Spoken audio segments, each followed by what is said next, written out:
So the term modeling, it's an important concept, and it has its basis in the idea that more is caught by watching other people than taught. So here we learn that someone who goes around telling other people how to live their lives, telling other people what to do, is modeling behavior with incredibly poor boundaries.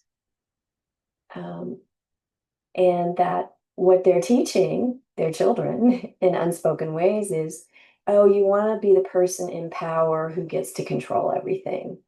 And one of the ways to get control is by disrespecting other people.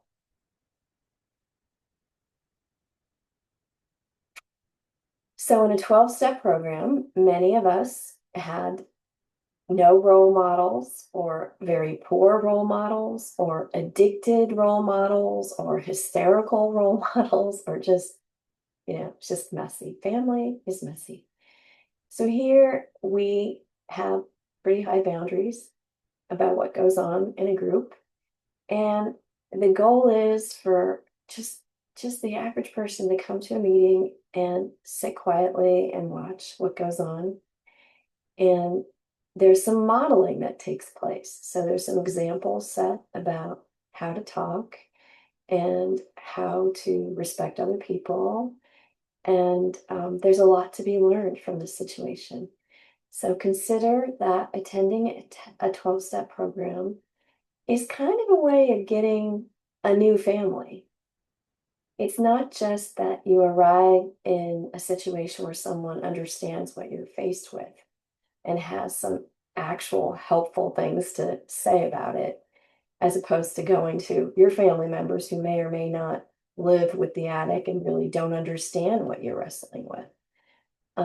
But yeah, it provides an opportunity to participate in family life in some interesting ways. And you get to choose who you want to be close to. You get to choose your sponsor. You get to choose who you want to talk to or interact with. You get to exercise your free will, and nobody's going to force you to do anything. And that's really quite a beautiful thing, particularly for those who've had controlling people in their lives. So, February 15th, we talk a great deal about working the program. Actually, what we do is practice what we are learning. It's like studying a second language. A student reads books and attends class, but this only gives him technical knowledge. To be able to use the language, he must be around those who speak and understand it. He practices listening and speaking while continuing to read. If he stays with it in time, it will become a lifelong skill. So it is with many of us. We begin with little knowledge and many misconceptions. We go to meetings, learn about addiction, and study Al-Anon literature. But to actually be able to use this knowledge takes time, patience, and effort. We spend time around people who speak the Al-Anon language, especially those who are making a strong commitment to practicing Al-Anon's principles in their own lives.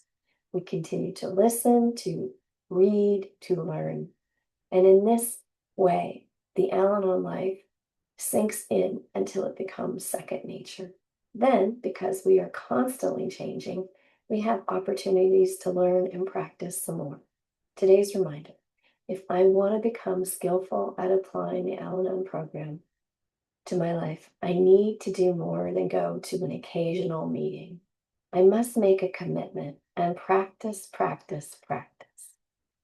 What we repeatedly do, the quote is, we are what we repeatedly do. Excellence, then, is not an act, but a habit, Aristotle.